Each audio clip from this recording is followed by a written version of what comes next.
wild, often unpredictable 2019 season, and now it's time for the greatest spectacle in all of sports. Super Bowl 54 from Miami. You know, this town has played host to 10 Super Bowls in the past, and tonight we write chapter number 11. And what a matchup we've got. Tonight it's all on the line. We play for the Lombardi Trophy, as it'll be the AFC champion Baltimore Ravens taking on the NFC champions, the Green Bay Packers. Brandon Gaudin and Charles Davis, thrilled to be with you for this one. And Charles, the Ravens, they've done it again. Champions of the AFC. Remember, they won Super Bowl 47 back in February of 2013, but had not won so much as a playoff game since then. And remember, the franchise moved from Cleveland, but they started as a true fresh franchise. They didn't take the Browns with them. They became the Ravens. That was 1996. Won a Super Bowl over the Giants. Was that Super Bowl 35 in Tampa. They've won it twice overall, trying to win another one. And there's always a trademark when you think about the Ravens, right? The way they play defense, the way they run the football, how tough and hard-nosed they are as an organization. Trying to do it one more time. Meanwhile, the Packers are back as they look to bring another Super Bowl title home to a place aptly named Titletown. And they're looking for their 5th win, which would tie them with the Cowboys and 49ers for 2nd all-time. They did last win it in 2011. That was Super Bowl 45.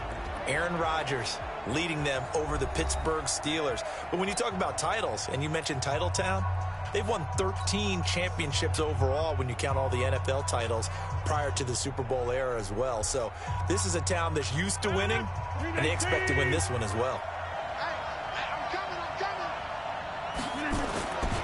Now the man from UTEP, this is Aaron Jones. And he'll have a gain of 3 to the 33. When we see those runs to the perimeter, when we see those runs to the edge, we think about big breakers, don't we? In this case, it was a modest gain, but it does open up possibilities here on 2nd down. The last run got 3. Now here's 2nd and 7. The first carry now for the BYU man. It's Jamal Williams. And here are the Raven defensive starters. Earl Thomas has the speed, quickness, and skills to be a cornerback in the NFL, and I think he would have been a good one.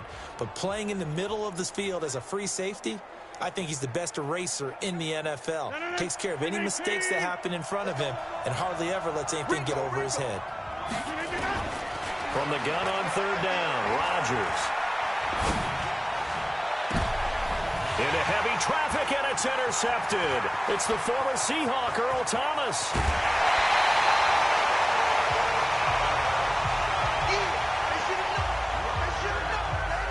Well, certainly not how he wanted to start his night. First throw of the game, an INT.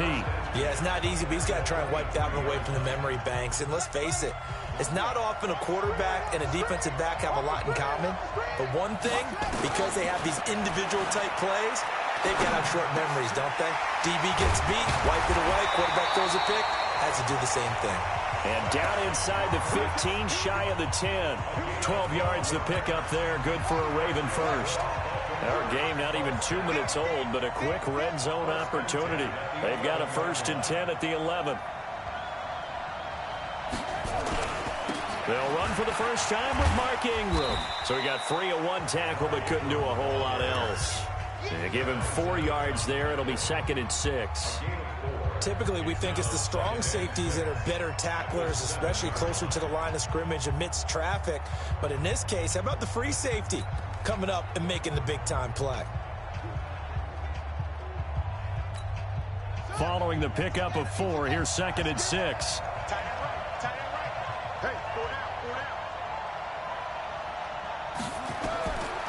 Jackson. And he's going to be taken down, sacked back around the 18-yard line. You know, the beauty of screen passes is they take a little time to develop, and they can often hit big, but sometimes they take too long to develop, and sometimes you get sacked. Yeah, what's perfectly called for a defense to attack a screen? Typically a blitz, and even though people think that the screen operates against the blitz, if you have the blitz called and you still cover the screen, now that allows your blitzers to get there. Now throwing on 3rd down there, but he cannot connect. Had the right idea there, trying to throw it to the sideline, but he let him just a little bit too much, trying to get it out to his receiver. ends up falling to the ground incomplete.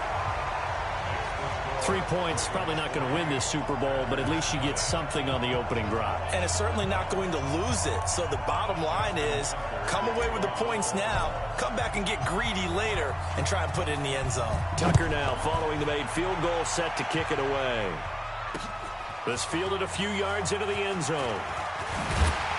And he'll get it up to about the 26-yard line, just across the 25. Now this offense ready to head back out there. They threw an interception the first time they had the football, only gave up 3 points off of that, so it shouldn't be a difficult hole to overcome. It really shouldn't, as long as they're not listening to the chatter coming from the other side, because when you throw a pick, look, I know defensive backs, they have a tendency to be a little bit loud after they take one away, but they also have a tendency to gamble a little bit more, thinking they'll get a second one. Maybe they can take advantage of that with some double moves.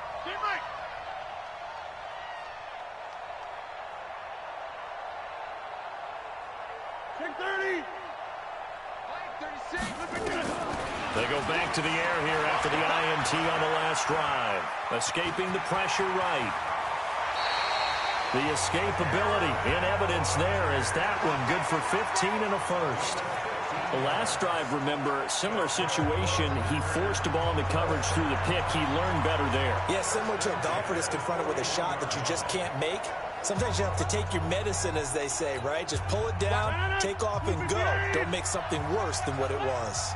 One play has him up past the 40 already, and another 1st and 10. Rodgers gives this to Jamal Williams. And he takes this up right near the 45-yard line. It's a pickup of 4, and it'll bring up 2nd down. When we see those runs to the perimeter, when we see those runs to the edge, we think about big breakers, don't we? In this case, it was a modest gain, but it does open up possibilities here on 2nd down.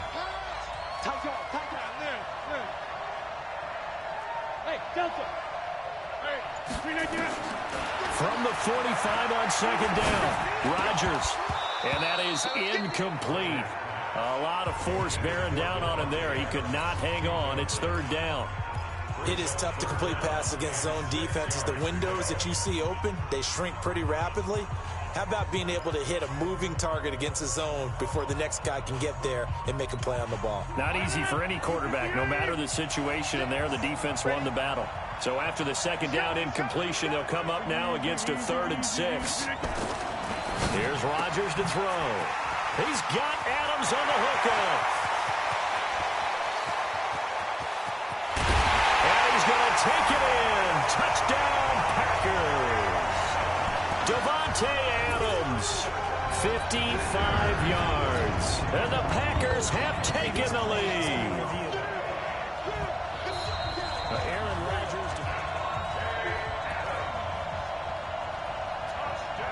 After reviewing the play, the ruling on the field is reversed.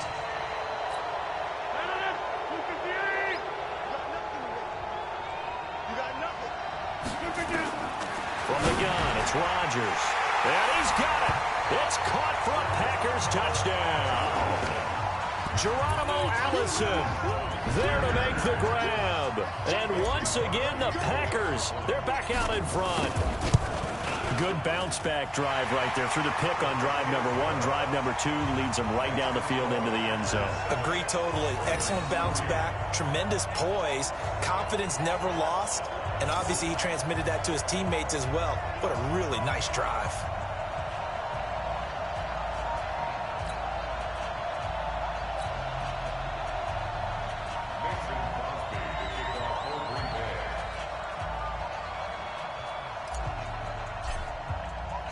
Now after the touchdown, here's Crosby to kick it away. This will be taken to the back of the end zone. And no run back here. This will be a touchback, and it comes out to the 25-yard line. And now Baltimore gets set to take the field. They trail early on in this Super Bowl as they come up 1st and 10.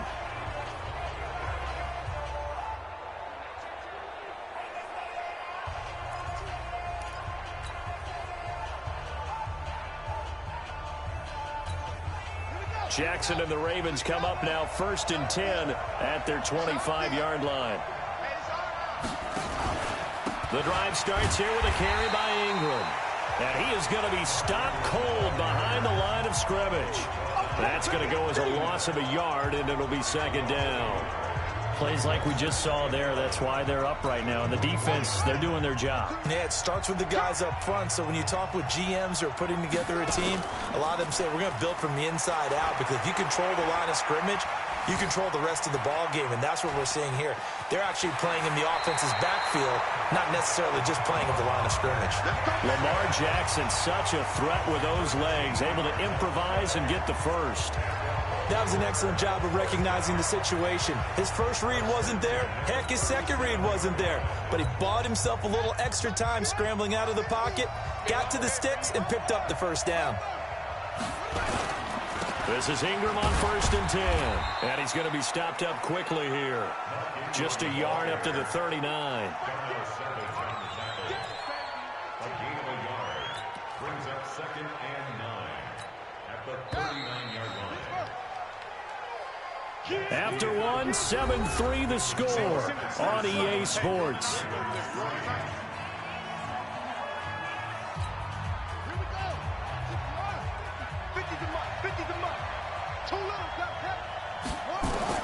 And now Jackson will look to throw it. Buying time to his left. Now he'll pull it down. And he'll take this to the other side of midfield before going out of bounds.